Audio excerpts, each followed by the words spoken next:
All right. तो ये PT365 environment का फोर्थ पार्ट, डिज़ास्टर मैनेजमेंट। लेकिन उसके पहले आप अपना PT365 मैगज़ीन साथ में लेके बैठ जाएं। अगर आपने पढ़ा हुआ है, अंडरलाइन किया हुआ है तो रिवाइज़ कर लें, और अगर आपने इम्पोर्टेंट पॉइंट्स को नहीं नोट किया है, अंडरलाइन नहीं किया है, तो उसको अंडरलाइन कर लें। चलिए शुरू करते हैं। उसके पहले इस चैनल को सब्सक्राइब कर लीजिए, और भी आपके जो संगी साथी दोस्त यार हैं जो सिविल सर्विसेज की तैयारी कर रहे हैं, चाहे स्टेट PCS चाहे UPSC, तो उनको इस चैनल के बारे में बताइए, ताकि थोड़ा मोटिवेशन बना रहे और हम लोग इसको अच्छे से कंटिन्यू कर सकें और बाकी सारी चीज़ों को धीरे धीरे एक एक करके कवर कर लें। और हाँ, चूँकि प्रीलिम्स अब 10 अक्टूबर को होने वाला है, मतलब लगभग 5 महीने का गैप है, तो इस गैप में अपने प्री की तैयारी को जो आपने अभी तक किया है, जितना भी किया है, उसको डाइल्यूट ना होने दें। रोज़ 1 घंटा 1.5 घंटा प्री पे ज़रूर टाइम दें। आधा घंटा 1 घंटा कम से कम रोज़ दें। जो करंट अफेयर्स आपने पढ़ा है उसको रिवाइज कर लें, ताकि वो फिर आपको एग्ज़ाम के समय ज़्यादा एक्स्ट्रा बर्डन ना बन जाए। तो चलिए फिर शुरू करते हैं। Disaster management. Gas leak at Vizag. Styrene gas LG polymer नामक एक कंपनी से लीक हुआ था। LG पॉलीमर में पॉलीमर्स बनाए जाते हैं, जिसका फिर मतलब प्लास्टिक और उससे रिलेटेड बाकी चीज़ बनाने में इस्तेमाल होता है। तो सबसे इंपॉर्टेंट पॉइंट ये है कि स्टाइरिन गैस क्या है, उसको देखते हैं। स्टाइरिन गैस एक कलरलेस लिक्विड है, गैस नहीं है। The most important point is that styrene is not a gas but it is a colourless liquid. और इस लिक्विड का क्या प्रॉपर्टी है, ये ऑटो पॉलीमराइजेशन करता है। ऑटो पॉलीमराइजेशन का मतलब कि एक पर्टिकुलर टेम्परेचर के ऊपर अगर ये गया तो ये सेल्फ पॉलीमराइज होने लगता है। जितने भी जो गैस है वो खुद आपस में जुड़ने लगते हैं सारे एलिमेंट्स, और पॉलीमराइज करते हैं। अब इसमें एक खास बात ये है कि ये अगर ऑटो पॉलीमराइज होता है स्टाइरिन गैस, तो ये एक्सोथर्मिक प्रोसेस होता है। एक्सोथर्मिक मतलब कि इससे हीट जनरेट होगा, हीट बाहर निकलेगा।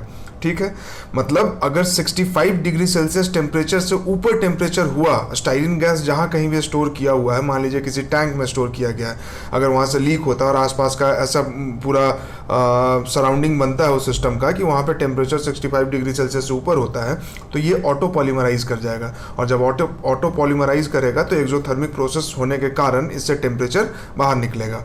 तो इसको बचाने के लिए क्या करते हैं हम लोग, लो टेम्परेचर पे इसको स्टोर करते हैं, काफ़ी लो टेम्परेचर पे स्टोर करते हैं, मतलब कि 15 degree Celsius to 20 degree Celsius. ये याद रखना जरूरी नहीं है, लेकिन high temperature low temperature exothermic होता है, ऑटो पॉलीमराइज करता है, और गैस नहीं है, ये एक लिक्विड है, कलरलेस लिक्विड है।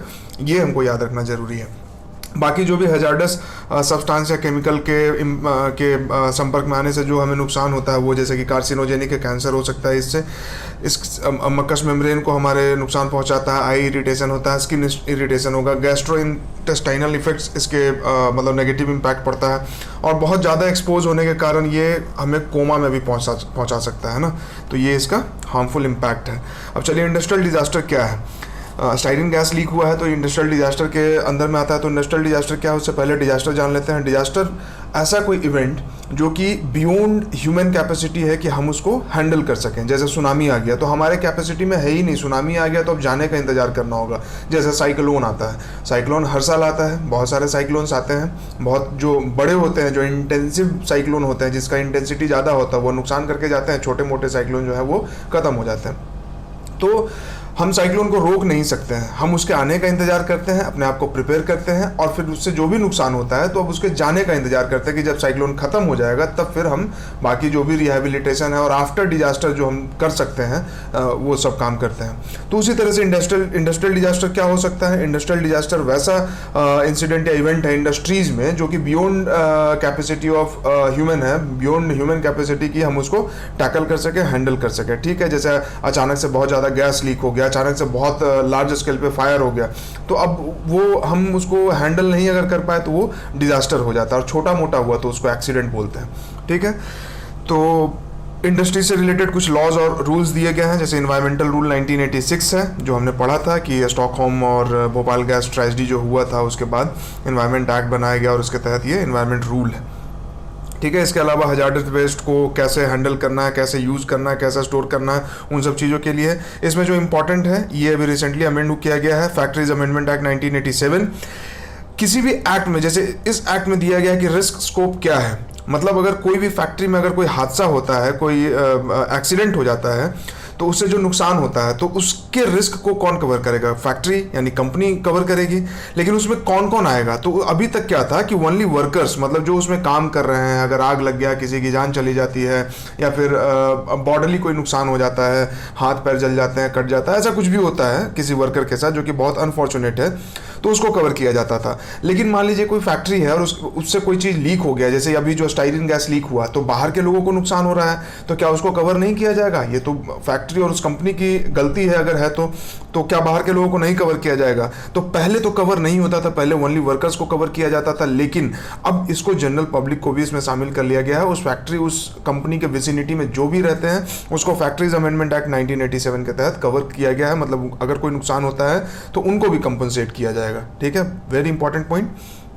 पब्लिक लायबिलिटी इंश्योरेंस एक्ट 1991, ठीक है, इसमें क्या है जो इंपॉर्टेंट पॉइंट देखने वाला, नो फॉल्ट लायबिलिटी। अगर कंपनी की फॉल्ट नहीं है, किसी इंडस्ट्री की फॉल्ट नहीं भी है, सो कॉल्ड फॉल्ट, ठीक है, कि कंपनी ने सारा कुछ कवर किया है, मतलब एनवायरमेंटल रूल को भी फॉलो किया है, एनवायरमेंटल इम्पैक्ट असेसमेंट को भी फॉलो किया है, हजार्डस वेस्ट रूल को भी फॉलो किया है, बाकी जितने भी फायर सेफ्टी नॉर्म्स को फॉलो किया, उसके बाद भी कोई अगर एक्सीडेंट होता है तो भी आपका लायबिलिटी है।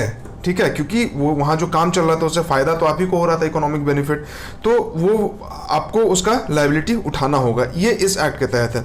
इसी प्रिंसिपल को फॉलो करता है नेशनल ग्रीन ट्राइब्यूनल NGT, जिसके बारे में पिछले लेक्चर में पिछले वीडियो में हमने पढ़ा था, देखा था पिछले पार्ट में। Principle of no fault liability का मतलब वही जो अभी हमने बात किया। ठीक है, अब इस सेक्शन में जो सबसे इंपॉर्टेंट है, जब ये स्टाइरिन गैस लीक हुआ था तो स्टाइरिन गैस लीक होने के बाद एनजीटी ने पहले एब्सोल्यूट लायबिलिटी की बात की, पहले स्ट्रिक्ट लायबिलिटी की बात की, और उसके बाद फिर एब्सोल्यूट, जब प्रोटेस्ट हुआ तो एब्सोल्यूट लायबिलिटी की बात की। तो ये क्या है एब्सोल्यूट लायबिलिटी और स्ट्रिक्ट लायबिलिटी? देखिए क्या होता था कि जब ऐसा कोई एक्सीडेंट हो गया है तो स्ट्रिक्ट लायबिलिटी होता था। नाम से ही पता चल रहा है कि बहुत स्ट्रिक्ट है भाई, कि हाँ आपको कंपनसेट करना पड़ेगा। लेकिन कुछ एग्जाम्पशंस भी इसमें थे, वो केस बाय केस बेसिस पे है, और वो एनजीटी या फिर हायर जुडिशरी वगैरह तय करते थे कि आपको कंपनसेशन पे करना है या नहीं करना है। तो क्या होता था कि कोई ऐसा, जब आपने सारे रूल्स आपने फॉलो किए हैं, सारे एक्ट्स आपने फॉलो किए, उसके बाद भी कोई एक्सीडेंट हो जाता है तो उसको एक्ट ऑफ गॉड माना जाता है। मान लीजिए जैसे कि सुनामी आ गया, उसके वजह से कोई एक्सीडेंट हो रहा है, या अर्थक्वेक आ गया छोटा मोटा, उसके वजह से कोई एक्सीडेंट हो जा रहा है, तो उसको एक्ट ऑफ गॉड माना गया। उस केस में क्या है कि कंपनसेशन पे करने की जरूरत नहीं है। ठीक है, तो MC मेहता एक व्यक्ति थे। MC मेहता, मेरे if I am not wrong, he was professor, और उन्होंने दिल्ली के इंडस्ट्रीज़ को लेके एक PIL दाखिल किया था कोर्ट में, और कहा था कि भाई अगर इंडस्ट्री से कुछ लीक वगैरह होता है गैस वैस, तो आसपास के लोगों को बहुत नुकसान होगा, जान माल का बहुत ज़्यादा नुकसान हो जाएगा। ये हियरिंग जब तक चल ही रहा था, उसी बीच में सच में जिस इंडस्ट्री के बारे में वो बात कर रहे थे वहाँ से लीकेज हो गया और काफ़ी नुकसान हुआ। ठीक है, ओलियम गैस वहाँ से लीक हुआ था, इसलिए इस केस को MC मेहता केस के नाम से भी जानते हैं, या ओलियम गैस लीक केस के नाम से भी जानते हैं। ठीक है, बहुत इंपॉर्टेंट है। इस केस के बाद जुडिशरी ने डिसीजन दिया कि भाई एब्सोल्यूट लायबिलिटी होगा। ठीक है, मतलब आपको कंपनसेट करना ही करना होगा। ठीक है, तो मतलब पहले स्ट्रिक्ट लायबिलिटी था, MC मेहता केस के बाद एब्सोल्यूट लायबिलिटी आ गया। तो ये दोनों सवाल इस बार प्रीलिम्स के लिए बहुत इंपॉर्टेंट है, ये दोनों टर्म इसको याद रखिएगा। चलिए अब साइक्लोन वार्निंग सिस्टम पे आते हैं। साइक्लोन वार्निंग सिस्टम क्या है? तो साइक्लोन के बारे में तो हम लोग जानते ही हैं कि साइक्लोन क्या होता है।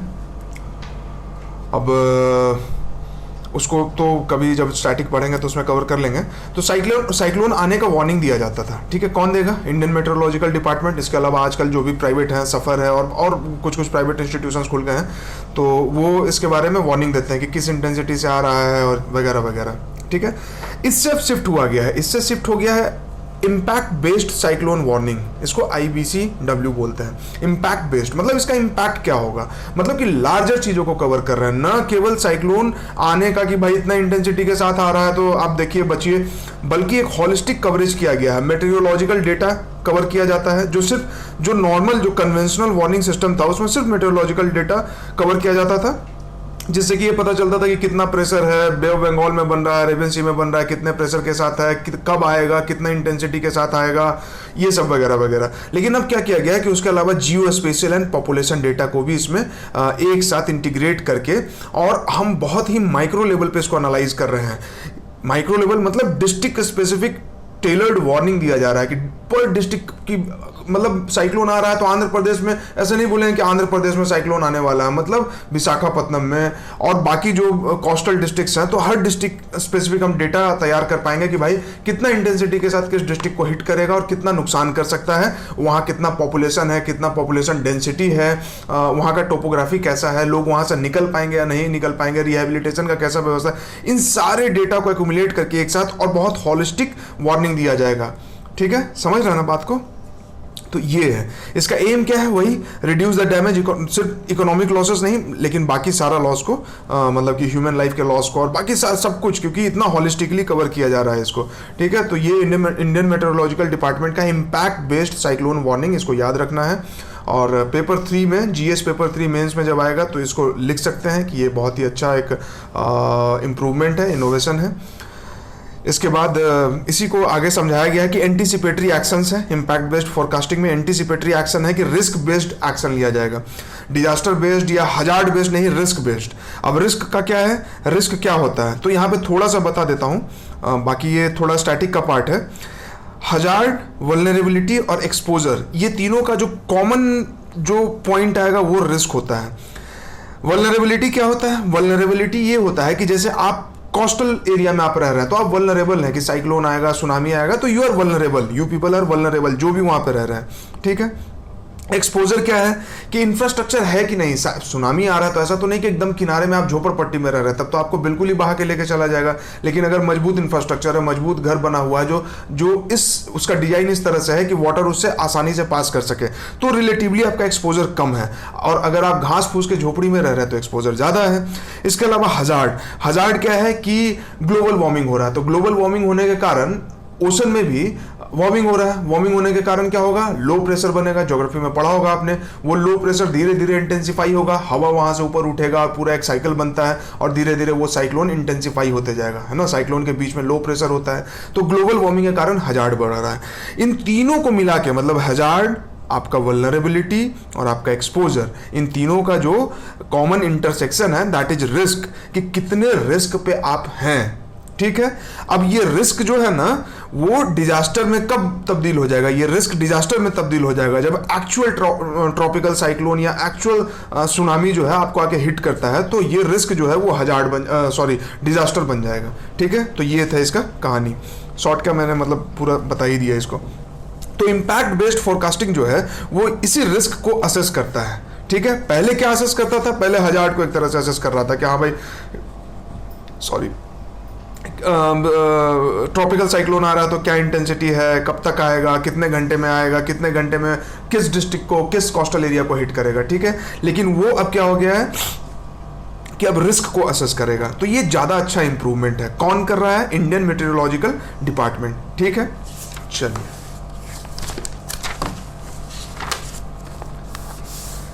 वही जो पीछे मैंने पूरा बताया उसका कहानी है। उसके अलावा आईएमडी के बारे में बताया गया है, कब बना है, 1875 में। ठीक है, मतलब कि अंग्रेजों के टाइम पे बना हुआ था। क्या क्या करता है आईएमडी को, ये मत समझिएगा कि सिर्फ वेदर फोरकास्टिंग करता है। वेदर रिलेटेड, वेदर से क्या क्या रिलेटेड है, एग्रीकल्चर रिलेटेड है, इरिगेशन रिलेटेड है, क्यों मॉनसून, शिपिंग रिलेटेड है, क्यों समंदर में जाना है तो समंदर में क्या मौसम है, वहाँ का क्या चल रहा है, वहाँ पे हाई टाइड, लो टाइड और बाकी स्टॉर्म सर्जेज वगैरह जो भी है उसको करता है कवर। एविएशन को भी करेगा, ऑफशोर ऑयल एक्सप्लोरेशन करना है कि हम कॉन्टिनेंटल शेल्फ पे अगर ऑयल को एक्सप्लोर करना है तो कौन बताएगा कि भाई वहाँ पे कर सकते हैं कि नहीं कर सकते हैं। तो बहुत बाकी इंजीनियरिंग सेक्शन के अलावा हमको मेट्रोलॉजिकल डेटा पे भी रिसर्च करना होगा तो आईएमडी बताता है। तो अगर ऑप्शन में यह है कि आईएमडी सिर्फ वेदर फोरकास्टिंग या क्लाइमेट के बारे में बताता है तो नहीं, इन सब चीज़ों को कवर करता है, क्योंकि क्लाइमेट से हर चीज़ रिलेटेड है। तो क्लाइमेट एक अपने आप में बड़ा टर्म है, तो इसीलिए जो मैं पहले भी बोला कि अगर आपको कभी इंटेलिजेंट गेस करना है तो कोई बड़ा चीज़ है जो बहुत हॉलिस्टिक है, सब चीज़ों को कवर करता है, तो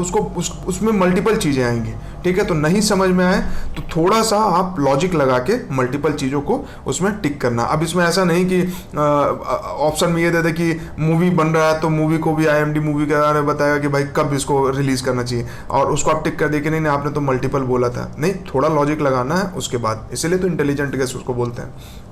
चलिए आई फ्लोज पे आते हैं। ये अर्बन फ्लडिंग के कारण ये हम लोग को पढ़ना पड़ रहा है। आई फ्लोज क्या है कि फ्लड वार्निंग दिया जाता है।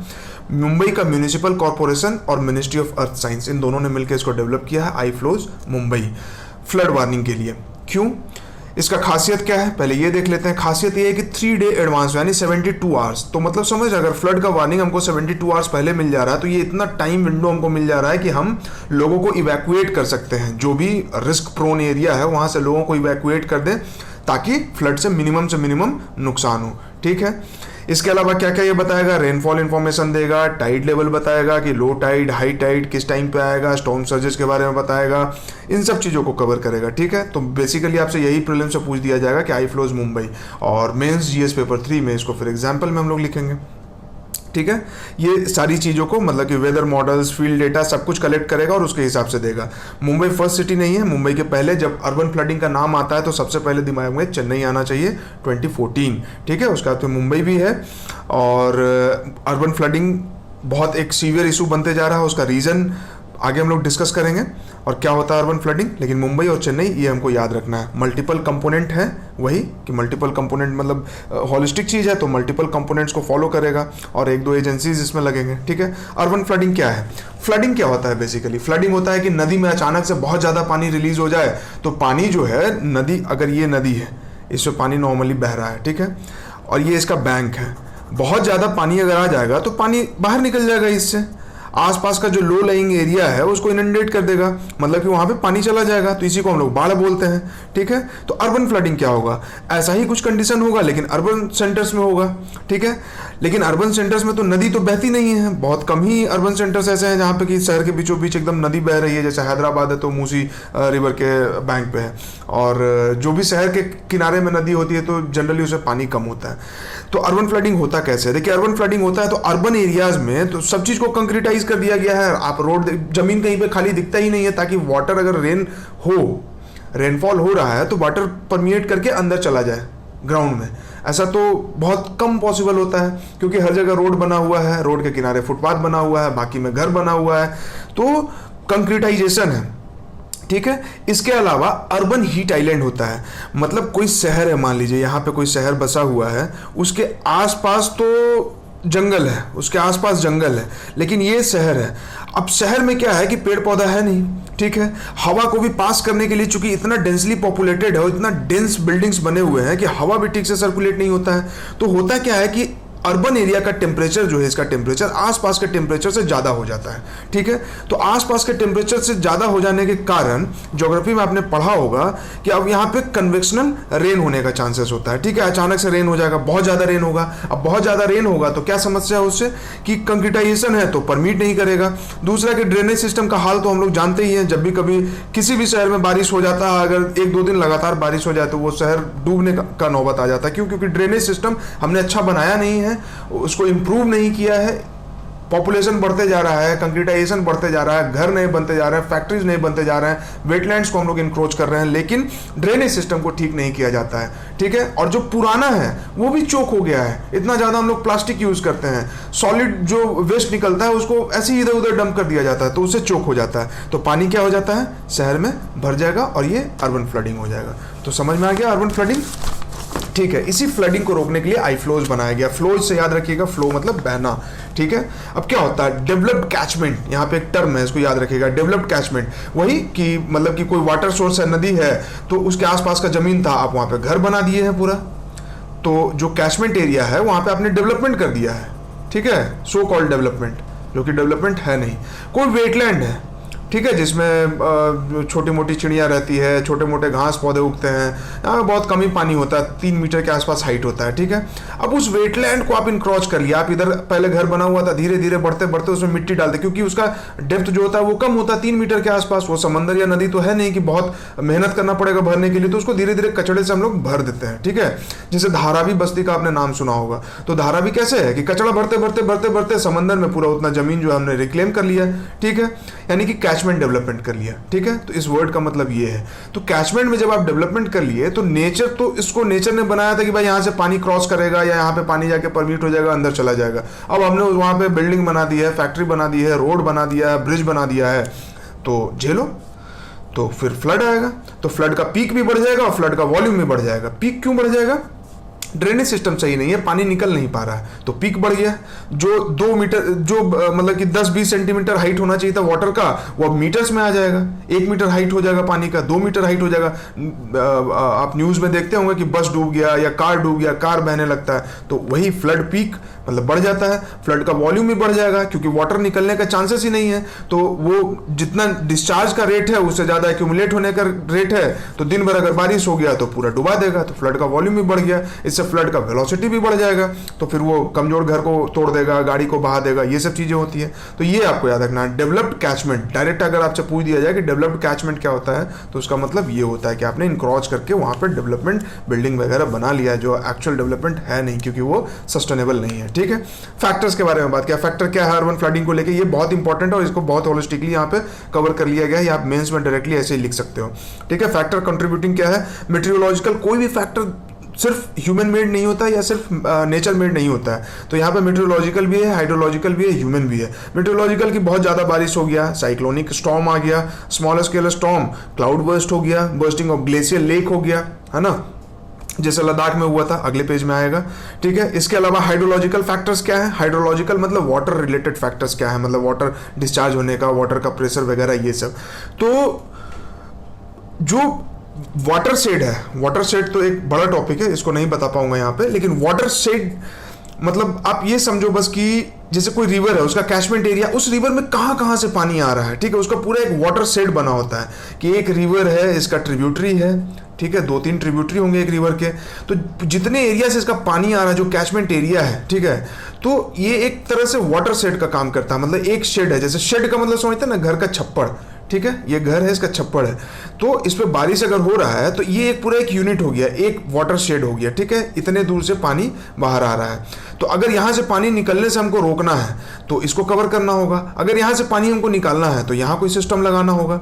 ठीक है, तो उसी तरह से कुछ ऐसा ही होता है कि वाटर शेड मतलब एक रिवर है तो उसका एक वाटर शेड एरिया होगा, जैसे उसका कैचमेंट एरिया होता है। ठीक है, फिर उसको और बड़ा करेंगे, 2-3 रिवर का मिला के और एक वाटर शेड बन जाता है, तो वाटर शेड मतलब जूम इन जूम आउट कर सकते हैं आप एक तरह से।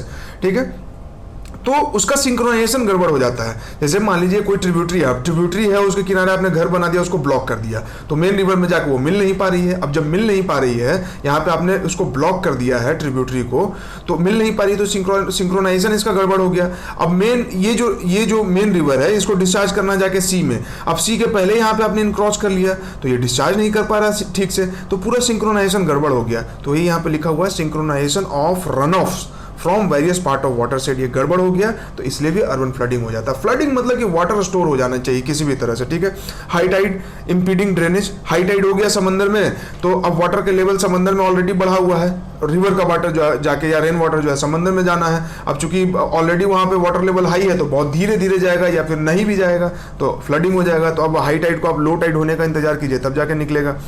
सॉइल मॉइस्चर जो है वो हाई है, अब सॉइल मॉइस्चर जब हाई रहेगा तो वो भी वाटर को एब्जॉर्ब नहीं कर पाएगा, अंदर सक नहीं कर पाएगा, इनफिल्ट्रेशन रेट कम हो गया, ये सब पीछे हमने चर्चा कर लिया है। ह्यूमन फैक्टर क्या है, लैंड यूज चेंजेस, वही इंक्रोचमेंट, आप रिवर कैचमेंट एरिया में, वेटलैंड एरिया में इंक्रोच कर जाते हैं।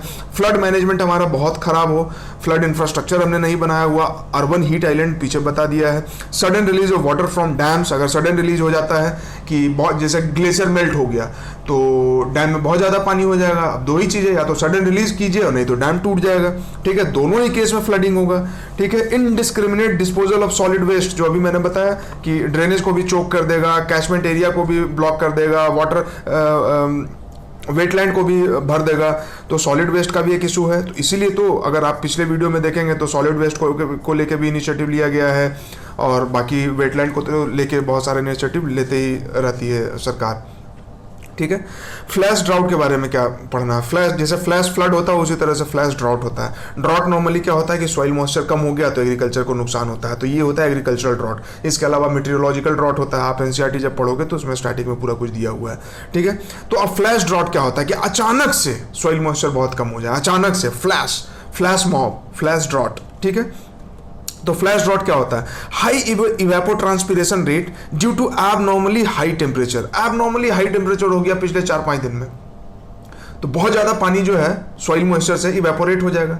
अब सॉइल में मॉइस्चर नहीं होगा तो खेती नहीं कर पाएंगे, तो इसलिए इसको एग्रीकल्चर ड्रॉट बोलते हैं। ठीक है, तो यही है फ्लैश ड्रॉट। इसको डिवाइड किया गया है कोर मॉनसून जोन में और नॉन मॉनसून सीजन में। मतलब मॉनसून सीजन में जो जहाँ पे बारिश होती है और जहाँ पे बारिश नहीं होती है, उन दो एरियाज में फ्लैश ड्रॉट होता है। कोर मॉनसून जोन में रीजन क्या होने का, मॉनसून ब्रेक होता है बीच में, ठीक है। मॉनसून ब्रेक की वजह से क्या होता है कि एयर का टेम्परेचर बढ़ जाता है, प्रेसिपिटेशन वैसे ही कम है, तो इवेपोट्रांसपिरेशन होगा, तो यानी कि सॉइल का मॉइस्चर कम हो जाएगा, यानी कि फ्लैश ड्रॉट हो गया, ठीक है। नॉन मॉनसून सीजन में जो नॉन मॉनसून वाले एरिया हैं, यानी कि हिमालयन रीजन और पेनिनसुलर रीजन, तो वहाँ पे western disturbances and north east monsoon के कारण फ्लैश ड्रॉट होता है, ठीक है। तो इतने पूछा जाएगा कि फ्लैश ड्रॉट कहाँ कहाँ पे हो सकता है, तो ऐसा नहीं सोचना है कि जहाँ पे बहुत बारिश होती है तो वहाँ पे ड्रॉट हो ही नहीं सकता, ठीक है। 4 रीजन है, central, north east, north west, west central, ठीक है। पेनिनसुलर रीजन, हिमालयन रीजन, ठीक है। तो अगर पूछा जाए कि ड्रॉट कहाँ, नॉर्थ ईस्ट में बहुत ज़्यादा बारिश होता है, चेरापूंजी में बहुत सबसे हाईली मौसम राम एंड चेरापूंजी, तो ऐसा नहीं सोचना है कि वहाँ पर ड्रॉट नहीं हो सकता, ड्रॉट हो सकता है, बिल्कुल हो सकता है, ठीक है। ग्लेशियल लेक आउटबर्स्ट फ्लड, ठीक है। ग्लेशियल, अगर आपने जीसी लियोंग या एनसीईआरटी को पढ़ा होगा ठीक से और उसमें डायग्राम्स वगैरह देखा होगा, तो देखिए ये पहाड़ है, पहाड़ पे बर्फ जमता है। बर्फ क्या होता है कि धीरे धीरे पिघलता है, नीचे आके जमा होता है, और पहाड़ से सिर्फ बर्फ नहीं पिघल के नीचे आता है, बर्फ के साथ साथ कुछ पत्थर और छोटे छोटे बॉल्डर्स वो भी जमा होते हैं, तो वो अलग अलग शेप में जमा होते हैं। कुछ पहाड़ के किनारे किनारे जमा हो जाते हैं, कुछ पहाड़ के पैरेलली जमा होते हैं, कुछ पहाड़ के परपेंडिकुलर जमा हो जाते हैं। तो बेसिकली ना वो एक तरह से पत्थर, आपको ऐसा लगेगा कि सजाया हुआ है पत्थर चारों तरफ से, उसको डैम कर देता है, मतलब उसको रोक देता है। अब मतलब चारों तरफ से घेरा बन जाता है। अब उसमें जब वो बर्फ पिघल के पहाड़ से गिरता है तो पानी जमा हो जाता है वहाँ पे, वो मेल्ट हो जाता है आइस, तो एक लेक बन जाता है, ठीक है। तो जो डैम टाइप का बन गया है ना, वो उसको मोरैन बोलते हैं। पहाड़ के जो साइड में जमा हो गया उसको लैटरल मोरैन बोलेंगे क्योंकि लैटरल साइड में है, और जो इधर जमा हो गया है उसको परपेंडिकुलर मोरैन बोलते हैं, ठीक है। इसको ग्लेशियल टिल भी बोलते हैं, ठीक है। तो मोरैन डैम बन गया, ठीक है। अब किसी भी वजह से अगर ये टूट जाए, ठीक है, पानी का फ्लो ज़्यादा हो जाए, एवलांच आ जाए, तो बहुत ज़्यादा पानी उसमें गिर जाए, बहुत बड़ा बर्फ का एक ग्लेशियर का पार्ट उसमें गिर जाए, तो पानी बहुत तेज़ी से फ्लो होगा। तो जो लोग नीचे में रह रहे होंगे, जैसे ये जो घर है, वो सब फ्लड हो जाएगा। क्यों? क्योंकि वहाँ पे पानी बहुत ज़्यादा अचानक से आ जाएगा, ठीक है। तो ये है ग्लेशियल लेक आउटबर्स्ट फ्लड। क्या होता है, इसका एग्जाम्पल इसलिए दिया गया है कि लद्दाख में गया ग्लेशियर लेक था, उसका आउटबर्स्ट हुआ है, ठीक है, 2014 में। तो उसका रीजन पहले स्पिल ओवर और अवलांच माना जा रहा था, लेकिन बाद में पता चला कि नहीं, thawing of ice cores in the moraine, ठीक है। मोरैन जो जमा है उसमें जो आइस कोर्स जमा थे मोरैन के नीचे मोरैन के आसपास, मोरैन के एरिया में, विसिनिटी में जो भी आइस जमा था, तो वो फ्रीज था, लेकिन वो थॉ हो गया, यानी कि पिघल गया, ठीक है। तो उस वजह से, और मतलब फैल गया, तो उस वजह से वाटर जो है वो सिप करके और अंडर करंट बन के वहाँ से निकल जाता है, ठीक है। अब थॉइंग क्यों हो रहा है, तो इसको ग्लोबल वार्मिंग से हम लोग रिलेट कर सकते हैं। अगेन पेपर 3 में अगर ग्लोबल वार्मिंग से रिलेटेड या ग्लेशियल मेल्ट से रिलेटेड कोई सवाल आए तो इन चीज़ों को डील कर सकते हैं, ठीक है। अंडरलाइन करते रहिए। ग्लेशियल लेक्स क्या होता है वो अभी हम लोगों ने डिस्कस कर लिया कि आइस डैम भी हो सकता है, कि बहुत बड़ा आइस का एक डैम बन जाए, मतलब बहुत बड़ा आइस का टुकड़ा जमा होते होते पूरा जमा कर दे और बीच में पानी जमा हो जाए, या फिर पूरा आइस का टुकड़ा है और बीच का पार्ट पिघल जाए, उसमें पानी जमा हो जाए, ठीक है। मतलब ऐसे पूरा आइस का एक पूरा ग्लेशियर जैसा है, अब बीच का पार्ट पिघल जाए तो वो लेक बन जाएगा, ठीक है। अब कभी ये आइस का टुकड़ा ये पिघलते पिघलते नीचे से पिघल के ऐसे सुरंग बना लेगा और यहाँ से पानी निकल जाएगा, है ना। तो इस तरह की इस तरह की चीज़ें होती है। ग्लेशियर लेक में आइस डैम्ड हो गया, मोरैन डैम हमने बात कर लिया, बेडरॉक डैम मतलब कि जो नॉर्मल मतलब मिट्टी जो है या नॉर्मल जो पत्थर है उससे जो डैम हो गया वो बेडरॉक डैम हो गया, ठीक है। Trapping of melt water trap हो जाता है तो वो लेक बन जाता है, ठीक है। अब क्या है, ड्यू टू ग्लोबल वार्मिंग, देखिए ग्लोबल वार्मिंग आ गया, ग्लोबल वार्मिंग के कारण रिट्रीट हो रहा है, मतलब ग्लेशियल जो है जितने दूर तक था, मान लीजिए कि नीचे बहुत दूर तक एक्सटेंड तक था, अब वो रिट्रीट हो रहा है, मतलब कि वो पहाड़ की तरफ सिमटते जा रहा है। क्यों? क्योंकि टेम्परेचर बढ़ गया तो पिघल रहा है। रिट्रीट का मतलब ये होता है, अब पिघल रहा है तो वो पानी तो कहीं तो जाएगा ना, तो पहले लेक बनेगा, और लेक के औकात के बाहर अगर हो गया तो वो फिर फ्लडिंग हो जाएगा, तोड़ के निकल जाएगा, चाहे मोरैन डैम हो, चाहे बेडरॉक डैम हो, चाहे आइस डैम हो, तोड़ के निकल जाएगा उसको। इसी को ग्लेशियर लेक आउटबर्स्ट फ्लड भी बोल देंगे, ठीक है। यही होता है। अब ग्लेशियर, वही जो पूरा मैंने समझा दिया, moraine dam glacier lake Himalayan region के लिए बहुत इशू है। क्यों? क्योंकि हमारा वही फिर हिंदू कुश रीजन वाला अगर हम पढ़ेंगे और हिमालयन रीजन वाला के टेम्परेचर बढ़ रहा है वहाँ पे, ठीक है। तो वहाँ पे ग्लेशियर लेक्स ज़्यादा नंबर में बढ़ जाएंगे, और जब ग्लेशियर लेक ज़्यादा बढ़ जाएंगे तो उनके मतलब टूटने का, फटने का भी खतरा बना रहेगा, यानी कि GLOF होने का चांसेस ज़्यादा है, यानी कि फ्लडिंग होने का चांसेस ज़्यादा है। ठीक है, तो जो आजकल जैसे उत्तराखंड में हो रहा है, ठीक है, ग्लेशियर लेक टूट गया, तो इन सब तरह की चीज़ें हैं। तो GLOF, glacier lake outburst flood, इसको अच्छे से समझ लीजिए।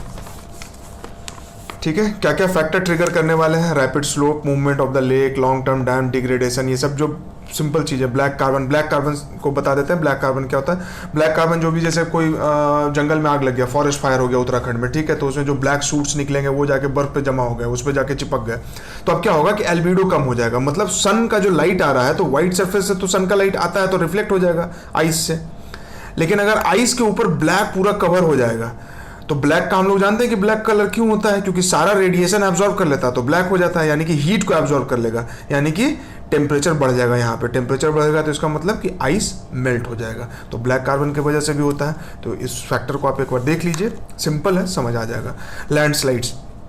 लैंडस्लाइड्स की usually high rainfall and unscientific land use का तो प्रॉब्लम है ही, चाहे वो अर्बन फ्लडिंग हो चाहे लैंडस्लाइड वाला।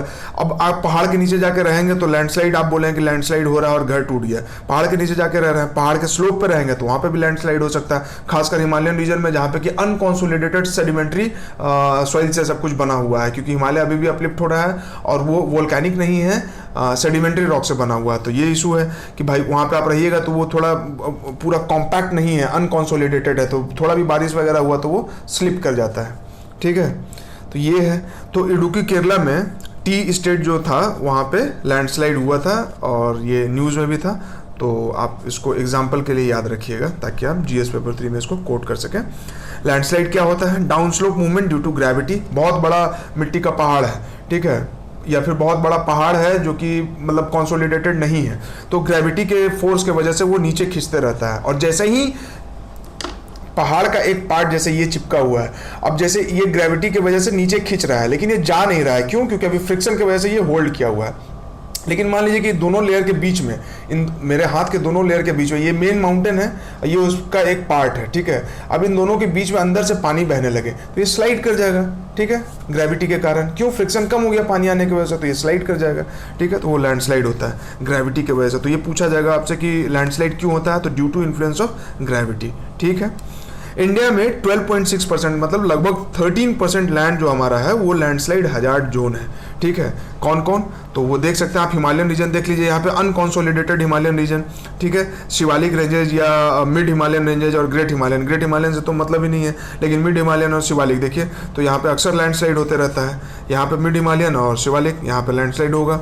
वेस्टर्न घाट्स में भी लैंडस्लाइड होता है। वेस्टर्न घाट में तो बेसिकली नेचर को जो हमने इतना हार्म पहुँचाया है, इतना डिफॉरेस्टेशन वगैरह किया है वहाँ पे, तो उस वजह से होता है। माधव गाडगिल कमेटी इसी चीज़ के बारे में बात करती है और कस्तूरी रंगन कमेटी इसी चीज़ के बारे में बात करती है। दोनों कमेटी ने सरकार को रिपोर्ट सौंपा था कि इसको इकोलॉजिकली सेंसिटिव जोन 60% एरिया को घोषित कर दिया जाए, लेकिन उसमें अभी कुछ खास हुआ नहीं है। तो यहाँ पे वही नेचर को नुकसान पहुँचाया है, इसलिए उस वजह से होता है। तो ये दोनों मेन लैंडस्लाइड प्रोन जोन है इंडिया में, देख लीजिए, ठीक है। बाकी तो ये एरिया पूरा स्टेबल एरिया है ना। क्यों बताइएगा कमेंट में। कॉजेज ऑफ लैंडस्लाइड बता दिया, वाटर फ्लडिंग, अर्थक्वेक आ गया, हिल जाएगा।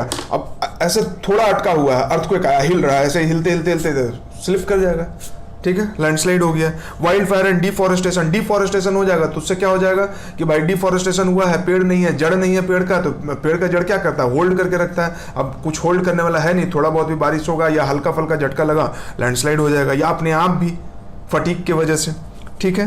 तो ये सब चीज़ें हैं, सिंपल है, इसको समझ लीजिएगा। फॉरेस्ट फायर इन इंडिया, ये भी एक बहुत इशू है, अक्सर कहीं ना कहीं फॉरेस्ट फायर लगा रहता है, और उत्तराखंड में और बाकी एरियाज़ में, तमिलनाडु में भी, ठीक है। कुछ समय पहले कुछ लोग वहाँ पे गए थे जो कि लौट के नहीं आ पाए थे, जो कि बहुत दुखद था, ठीक है। तो इंडिया स्टेट फॉरेस्ट रिपोर्ट 2019 का कहना है कि 2019 में सिर्फ केवल 2019 में there were 30,000 incidents of forest fire. 30,000, एक साल में 30,000 फॉरेस्ट फायर के इंसिडेंट हुए थे, ठीक है। छोटा मोटा आंकड़ा नहीं है ये, 30,000, ठीक है। हाफ ऑफ इंडियाज यानी कि 50% forest are prone to fire. हमारा जितना भी फॉरेस्ट है, पूरे लैंड मास का, पूरे इंडिया का टोटल एरिया का कितना परसेंट फॉरेस्ट है कमेंट में बताइएगा। उसका 50% जो है वो फायर प्रोन है, ठीक है। 43% ओकेजनल फायर प्रोन है, 5% फ्रीक्वेंट फायर प्रोन है और 1% वेरी हाई फायर प्रोन है। अब चलिए यहीं से एक सवाल बन जाता है, पूछेगा कि 20% is very high fire prone zone in India. Forest जो हमारा है 20%, आपको लगता है कि very high fire prone zone होता है और आपको नहीं पता होता अगर 20% forest high very high fire prone zone होगा तो मतलब समझिए कि रोज लगभग न्यूज़ में हर 3-4 दिन में फायर के बारे में आना चाहिए न्यूज़, लेकिन वो नहीं आता है। तो ये इस तरह से कॉमन सेंस लगा के एलिमिनेट किया जाता है ऑप्शंस को कि अरे यार वेरी हाई तो मतलब अब फिर तो रहने लायक ही नहीं रह जाएगा, है ना। जैसे हिमालय, ग्रेट हिमालय है तो बहुत लो टेम्परेचर है तो वहाँ कोई रह ही नहीं सकता है, एक्सट्रीम कंडीशन है। तो उसी तरह से ये एक्सट्रीम कंडीशन है कि आपका 20% 30% वेरी हाई प्रोन जोन हो जाए तो वो नहीं हो सकता। 1% वेरी हाई प्रोन जोन है, 50% प्रोन है, 5% फ्रिक्वेंटली फायर होता है, ठीक है। कॉजेस क्या है, नेचुरल एंड एंथ्रोपोजेनिक। एंथ्रोपोजेनिक यानी कि मैन मेड। नेचुरल में क्या हो गया, लाइटनिंग हो गया, लाइटनिंग की वजह से आग लग गया, ठीक है। हाई एटमॉस्फेरिक टेम्परेचर तो पत्ते सूख गए, सूख के टकरा गए तो उनमें आग लग गया। तो इस तरह से और आग बढ़ते जाता है। एंथ्रोपोजेनिक क्या है, शिफ्टिंग फार्मिंग करते हैं हम लोग जंगल के एरिया में, shifting farming, cultivation, slash and burning farming होता है, उसके वजह से आग लग सकता है। कोई बीड़ी सिगरेट पी के फेंक देता है, उस वजह से भी आग लग जाता है। कुछ लोग डेलिबरेटली आग लगाते हैं क्योंकि उनको फॉरेस्ट प्रोड्यूस वगैरह जमा करना होता है तो वो मतलब कि टीडियस टास्क है भाई, तो आग लगा दो उसके बाद फिर बाकी जमा कर लो, ठीक है। तो ये हिसाब किताब है। जैसा स्टबल बर्निंग का केस है कि भाई काटना उसको महंगा है तो उसको जला दो, ये है उसका इम्पैक्ट, ये दिया हुआ है। तो कॉज ऑफ फॉरेस्ट फायर और लार्जली जो है ना नेचुरल से ज्यादा एंथ्रोपोजेनिक रीजन है फॉरेस्ट फायर का, इसमें नहीं दिया हुआ है और एग्जैक्ट डेटा मुझे नहीं याद आ रहा है, लेकिन एंथ्रोपोजेनिक यानी मैन मेड जो है वो ज्यादा बड़ा रीजन है नेचुरल रीजन से, ठीक है, इंडिया में, ठीक है। सबसे ज्यादा प्रोन कौन है, नॉर्थ ईस्टर्न जोन, झूम कल्टीवेशन होता है। सेंट्रल पार्ट ऑफ इंडिया झूम कल्टीवेशन होता है, ठीक है। याद रखना है इससे कि जो सबसे ज्यादा प्रोन कौन है, तो जहां पे स्लैश एंड बर्न फार्मिंग होगा तो north eastern and central part of India. Modi's नहीं, मोदी जी नहीं, नासा का मोदीज है, ठीक है। Moderate resolution imaging spectro radiometer, ठीक है। ये एक डिवाइस है, वो ऊपर से स्पेस से आपका फोटो लेता है, उससे पता चलता है कहाँ कहाँ फायर लग रहा है और कितना वो एक्सटेंट हो रहा है। मतलब ज़्यादा फायर लगा हुआ तो वो थोड़ा ब्राइट रहेगा फोटो में, उसके आसपास का एरिया थोड़ा डार्क रहेगा। न्यूज़पेपर में आप अगर रेगुलरली कवर करो तो जब भी फॉरेस्ट फायर होगा तो उसके अगले दिन देखिएगा मोडीज का वो फोटो आता है कि इतना फॉरेस्ट फायर इतना लगा हुआ है, वो दिखता है कि अच्छा इस एरिया में फायर है अभी, ठीक है। तो मोडीज उसके लिए है। जैसे मोदी जी ने एकदम मतलब फायर ब्रांड है तो उसी तरह से याद रखना है कि मोडीज फायर के लिए है, ठीक है, अगर डायरेक्टली पूछ दिया तो, ठीक है। National action plan on forest fire 2018 बनाया गया जो कि सेंट्रली स्पॉन्सर्ड स्कीम है। हीट वेव क्या होता है, वेव क्या होता है, कोई भी चीज़ के बहने को हम लोग वेव बोलते हैं, ठीक है। करंट वेव तो एक डायरेक्शन में जा रहा है तो उसको वेव बोलते हैं। तो हीट वेव क्या है, जब हीट बहेगा, और हीट हवा में कैसे, ऐसे आग लग के थोड़े बह रहा होगा। हीट मतलब कि हवा का टेम्परेचर ज़्यादा या कम होने से, तो अगर हवा का टेम्परेचर ज़्यादा हो गया तो वो हीट वेव हो गया, यानी कि एबनॉर्मली हाई टेम्परेचर, तो हीट वेव हो गया, ठीक है। मार्च जून के टाइम पे होता है। इसको वर्ल्ड मीटीरियोलॉजिकल ऑर्गेनाइजेशन ने डिफाइन किया है कि जो आपके एरिया का मैक्सिमम टेम्परेचर है, सपोज कि you are residing in Delhi and the maximum temperature of Delhi is 40 degrees Celsius. So the condition when the temperature will be 45, it means the maximum temperature of Delhi, that is 40 degrees Celsius plus 5 degrees Celsius for 5 days. 5 consecutive days, अगर 5 दिन लगातार 45 degree Celsius temperature रहा, then that condition will be declared as heat wave condition, जो कि बहुत खतरनाक होता है। कॉज क्या होता है, जैसे कि बारिश नहीं हो रहा है तो पानी नहीं है, तो एटमॉस्फेयर में बहुत ड्राइनेस है तो हो गया। एल नीनो इफेक्ट है, हॉट एंड ड्राई विंड्स है, ये सब सिंपल। एल नीनो अगर आप जानते होंगे तो एकदम एक बार में समझ में आ गया होगा। IMD इसका कलर कोडेड वार्निंग करता है, ग्रीन, येलो, ऑरेंज, रेड, है ना, कि अलग अलग लेवल का। ग्रीन है थोड़ा कम, येलो थोड़ा ज़्यादा, ऑरेंज और ज़्यादा, रेड तो भाई मतलब घर से निकलो ही मत, घर में रहो, इलेक्ट्रॉल पाउडर पियो, ठीक है। IMD का, इंडियन मेट्रोलॉजिकल डिपार्टमेंट का क्या क्राइटेरिया है, उसका चार्ट है। देखिए, प्लेन के लिए अलग क्राइटेरिया है, हिली एरियाज के लिए अलग है। प्लेन का टेम्परेचर ज़्यादा होता है, हिली एरिया का कम होता है। तो प्लेन के लिए है कि वहाँ का 40 degree Celsius more for plain, ठीक है। 40 डिग्री सेल्सियस से ज़्यादा अगर हो गया तो हीट वेव हो गया। हिली एरिया के लिए वही 30 डिग्री सेल्सियस है तो वो हीट वेव हो गया। लेकिन ऐसा थोड़े कि अगर 1 घंटे के लिए हो गया, नहीं, कम से कम 2 consecutive days, World Meteorological Organization 5 consecutive days, IMD 2 consecutive days at 2 station of meteorological subdivision, मतलब 2 स्टेशन, 2 अलग अलग जगह पर स्टेशन पे अगर सेम रीडिंग आ रहा है कि भाई 40 डिग्री सेल्सियस से ज़्यादा हो गया प्लेन एरिया में, प्लेन एरिया मतलब गंगेटिक प्लेन आप मान लो या फिर ब्रह्मपुत्रा प्लेन मान लो, तो वहाँ पे 40 डिग्री सेल्सियस से ज़्यादा है तो वो हीट वेव का कंडीशन है। हिली एरियाज में 30 डिग्री सेल्सियस से ज़्यादा है, 2 station 2 consecutive days, then that is heat wave. Coastal area के लिए यही नॉर्मल टेम्परेचर से 4.5 डिग्री सेल्सियस अगर ज़्यादा हो गया तो ठीक है। बाकी इसको नहीं पढ़ना है, ये आप याद नहीं रख पाओगे तो पढ़ने का कोई मतलब नहीं। If somebody is super human among you then you can remember this, ठीक है। इसके अलावा सदरी coalition for disaster resilient infrastructure, ये पिछले साल से न्यूज़ में है।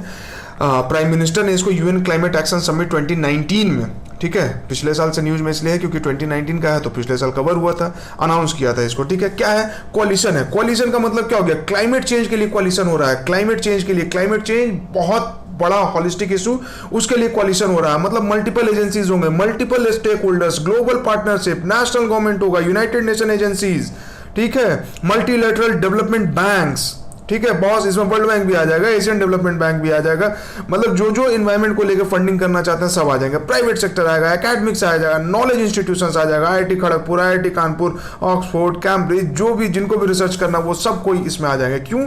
इतना हॉलिस्टिक इशू है, क्लाइमेट चेंज को लेकर कोalition हुआ है, ठीक है, याद रहेगा। Very good. Announce by Indian prime minister, ठीक है। क्या ऑब्जेक्टिव है, एम क्या है? Resilience of new and existing infrastructure system, जो भी नया और पुराना हमारा इंफ्रास्ट्रक्चर सिस्टम है, जो भी हमारा इंफ्रास्ट्रक्चर है उसको रेजिलियंट बनाना है, मतलब वो चीज़ों को झेल सके, डिजास्टर को झेल सके। अभी जो हमने पीछे बात की अर्बन फ्लडिंग हो रहा है, तो अर्बन फ्लडिंग हो रहा है तो हमारा इंफ्रास्ट्रक्चर यानी ड्रेनेज सिस्टम इतना अच्छा हो, पुराना वाला भी और जो नया बना रहे हैं वो भी, कि अर्बन फ्लडिंग हो ही नहीं, सारा का सारा पानी उधर से निकल जाए, है ना। अगर हम कोस्टल एरिया में रह रहे हैं तो इंफ्रास्ट्रक्चर को इतना मजबूत बनाएंगे कि अगर सुनामी आती है तब तो खैर वो तो ज़्यादा इंटेंसिटी के साथ आता है, साइक्लोन को कम से कम झेल सके, तो इन चीज़ों के लिए CDRI बनाया गया है, ठीक है। तो this was part 4 of environment and ecology. Guys please please please do not dilute your prelims preparation, give at least 30-40 minutes every day, revise whatever you have read till now and stay healthy, be healthy, feel healthy. Thank you.